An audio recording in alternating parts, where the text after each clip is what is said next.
नमस्कार, मैं राहुल नागपाल और आप देख रहे हैं अम्बेडकर नामा और बोल 85 की ये साझा पेशकश। देश में आजकल धर्म के नाम पर आरक्षण मिलना चाहिए या ना मिलना चाहिए, इसको लेकर के चर्चा गर्म है। प्रोफेसर रतनलाल हमारे साथ हैं, उनसे जानने की कोशिश करेंगे कि इसमें कितनी सच्चाई है। आज से पहले क्या धर्म के नाम पर लोगों को आरक्षण मिला है, या जो लोग आरक्षण के पक्ष में हैं, उनको मिल सकता है, या जो लोग विरोध कर रहे हैं, वो सही हैं? सर, धर्म के नाम पर आरक्षण, कहाँ पे है? देश में माँग तो चल ही रही है। धर्म के आधार पर आरक्षण रहा ही नहीं। वो जाति के आधार पर, अस्पृश्यता के आधार पर और सामाजिक आर्थिक पिछड़ेपन के आधार पर आरक्षण लागू हुआ है।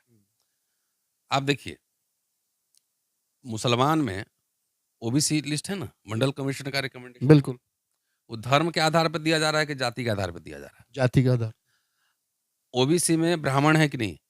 है कहीं-कहीं। हुँ? ओबीसी में ठाकुर है कि नहीं? वो भी है कहीं। तो वो किस आधार पर दिया जा रहा है? वो सामाजिक आर्थिक पिछड़ेपन के आधार पर दिया जा रहा है ना। उत्तर प्रदेश में है, कई जगह ब्राह्मण जो है वो ट्राइब है कि नहीं? ट्राइब है, उत्तराखंड में है। है ना? तो ये मोदी जी चूँकि चुनाव हार रहे हैं ना, तो उनको अल्बलाइटिस पकड़ लिया है। धर्म के आधार पर, कहाँ धर्म के आधार पे है? वो सब जो है वो जाति के आधार पर है। और मैं एक रेफ़रेंस मैं आपको दे देता हूँ। हमारे सीनियर हैं, उन्होंने मुझे रेफ़रेंस दिया है, सुरेश माने साहब हैं। मोदी जी प्राइम मिनिस्टर कब बने? 2014 2014 15 में पटनी मुसलमान, पटनी जमात, पटनी तुर्क, इसको 2015 में ओबीसी लिस्ट में मोदी जी शामिल किए। मुस्लिम को जी। गुजरात में भी ओबीसी हैं। तो अगर मतलब धर्म के आधार पे आरक्षण है, तो मोदी जी तो धर्म के आधार पे दिए थे ना ये। पटनी मुसलमान को गुजरात में पहले और फिर बाद में मोदी जी जब प्रधानमंत्री बने 2014 नहीं, में, 15 के बाद। 15 के बाद। 15 में पहले सेंट्रल लिस्ट में आया। हुँ, उसके बाद में फिर तब तो ये मोदी जी हार रहे हैं, तो उनको धर्म हिंदू मुसलमान के बगैर पेट नहीं पचता है। तो आप बुद्धिस्ट के बारे में क्या कहेंगे? सिख, सिख के बारे में क्या कहेंगे? वो जातियों के आधार पे आरक्षण है। सिख में सबको थोड़ी आरक्षण है। दलित को केवल। बुद्धिस्ट जो कायस्थ बुद्धिस्ट है या ब्राह्मण बुद्धिस्ट है, उसको थोड़ी आरक्षण है। दलित को है। दलित को जो वहाँ जाति है उसे आरक्षण है। तो ये लोगों को बरगला रहे हैं। और जैसे ट्राइब में क्रिश्चियन भी है। इसमें मुझे अभी मैं बाहर था, पता नहीं कि बहन जी ने क्या कहा इस पे। उनका स्टेटमेंट मैंने देखा नहीं, लेकिन एक चिट्ठी बता देता हूँ। ये चिट्ठी जब वो उत्तर प्रदेश की चीफ मिनिस्टर, स्क्रीन पे दिखा दीजिएगा, व्हाट्सएप पे भेज दूंगा। उस समय 30/8/2007 को इन्होंने लिखा था प्राइम मिनिस्टर मनमोहन सिंह को खत। बहन जी ने। हाँ, उनको एक रिप्रेजेंटेशन दिया गया था national council of Dalit Christians की ओर से 21 अगस्त 2007 को। और उसमें मांग की गई थी कि दलित क्रिश्चियन को जो है ना शेड्यूल कास्ट में शामिल किया जाए। ताकि आरक्षण मिल सके। हाँ, बहन जी ने इंडोर्स किया था मनमोहन सरकार को, मैं आई इंडोर्स।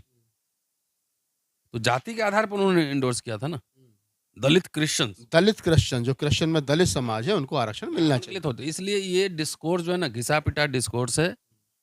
ओबीसी में राजपूत नहीं है। मोदी जी बताएंगे गुजरात में है कि नहीं? है। तो ब्राह्मण भी है, सब में सब है, एसटी में भी ब्राह्मण है। एसटी में भी है।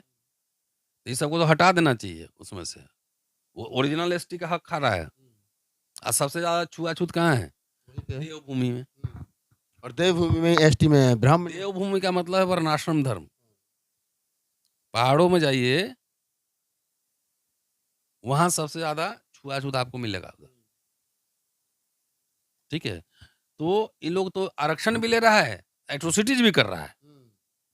मतलब एक ही एसटी में आ भी रहा है, हाँ, और एट्रोसिटीज भी कर रहा है। छुआछूत भी लेकर रहा है, और ये एट्रोसिटी। लोग नहीं जानता है क्या? जब हम लोग जैसे आम आदमी जानते हैं, तो सब जानते होंगे कि क्या हो रहा है देवभूमि में। किसका देव, असुर कौन है, देव कौन है, सब जानते हैं। ऐसा है, मुसलमान जो धर्म है, उसमें गुलाम जो है ना सुल्तान बन सकता था। दास वंश यहाँ बोलते नहीं, दास वंश। हैं? वो सुल्तान बन सकता, एम्परर। क्रिश्चियनिटी में एक चरवाहा जो है ना, ईसा मसीह पूरे दुनिया में वो बन सकता है लोगों का मसीह। मसीह। भारत में कोई अस्पृश्य शूद्र बन सकता था? बताइए मुझे। कोई अछूत, राजा या कुछ भी? नहीं, वो कितने सवर्ण, ब्राह्मण, ठाकुर के घर में किसी अछूत समाज सुधारक का फ़ोटो लगा हुआ नहीं है। है?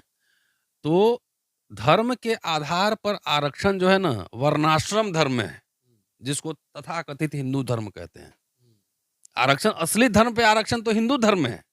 100% 100% 100% कि ब्राह्मण पढ़ेगा, क्षत्रिय क्षत्रिय चूल्हा लड़ेगा, चलाएगा, वैश्य बनिया जो है माल कमाएगा, व्यवसाय करेगा। शूद्र जो है ना खेती-बाड़ी करेगा, और जो अनटचेबल, जो पंचम वर्ण है, हाँ। वो गाँव के बाहर रहेगा और झाड़ू लगाएगा। तो धर्म के आधार पे असली आरक्षण हिंदू धर्म में है। वही लागू करना चाहते हैं मोदी जी? वही लागू करना चाहते हैं, इसलिए न्यू एजुकेशन पॉलिसी लाए हैं। बोला बार्बर का कोर्स कराएँगे, हमारे कॉलेज में हम लोग चमड़े का कोर्स हाँ, करेंगे, मिट्टी का बर्तन बनवाएँगे, तो कुम्हार हो तो मिट्टी का बर्तन बनाओ, चमार हो तो जूते बनाओ, पॉलिश करो। मतलब दिल्ली यूनिवर्सिटी में आने के बावजूद भी वही पढ़ो। हाँ, स्किल डेवलपमेंट कोर्स क्या है? हम लोग तो नहीं किए हैं। हम लोग तो 4-4 घंटे पढ़ाया जाता था, हिस्ट्री में डिबेट चलते थे पूरे। अब कहीं कोई डिबेट हो रहा है टीचर स्टूडेंट में? बोला मिट्टी का बर्तन बनाओ। कॉलेज में 7वीं क्लास का केमिस्ट्री पढ़ा रहा है, बताओ। बच्चे हँसते हैं। तो विश्व गुरु बनने जा रहा है ये, गोबर भगत। हाँ, हिंदू धर्म में ही धर्म के आधार पर आरक्षण है, बाकी किसी धर्म में नहीं है। मैंने उदाहरण दे दिए कि भाई मुसलमान दास भी जो एम्परर बन सकता था। मनुस्मृति लागू होगी तो धर्म के आधार पर आरक्षण मिलेगा।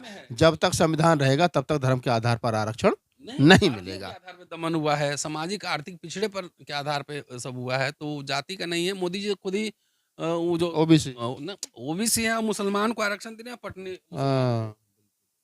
तो कुल मिलाकर के धर्म के आधार पर आरक्षण नहीं हो सकता। देश में जिन लोगों को भी आरक्षण की व्यवस्था है, जिन लोगों को आरक्षण मिल रहा है, वो जाति के आधार पर है। जजेस जो कह रहा है, रिजाइन दे के कह रहा मैं आरएसएस का आदमी हूँ, जो ये कभी रिटायर हुआ वो भी कह रहा मैं आरएसएस का हूँ। तो ऐसे लोग जिनकी आस्था संविधान में नहीं रही है, सेकुलरिज्म डेमोक्रेटिक वैल्यूज में नहीं रही है, वो हाई कोर्ट और सुप्रीम कोर्ट में जजेस बनेंगे, तो यही होना है ना। ये सर हो सकता है लालच और राजसभा वगैरह की सरकार भेज दे। कह रहा कि आरएसएस में मैं सेवा करूँ, तो आरएसएस बताए कि अभी मोदी साहब का भी अभी आया और भागवत का भी आया कि आरक्षण खत्म नहीं होगा। तो हमने एक वीडियो बनाया था कि लागू कहाँ होगा ये बताओ। बचा कहाँ है?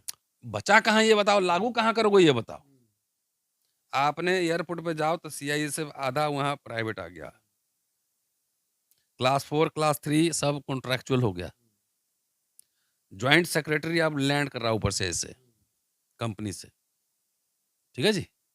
नौकरियां खत्म हो, रेल आधा प्राइवेटाइज हो चुका है, जहाज बिक गया एयर इंडिया। ठीक है? तो आप लागू कहाँ करोगे ये बताओ मुझे। अडानी के कंपनी में लागू करोगे?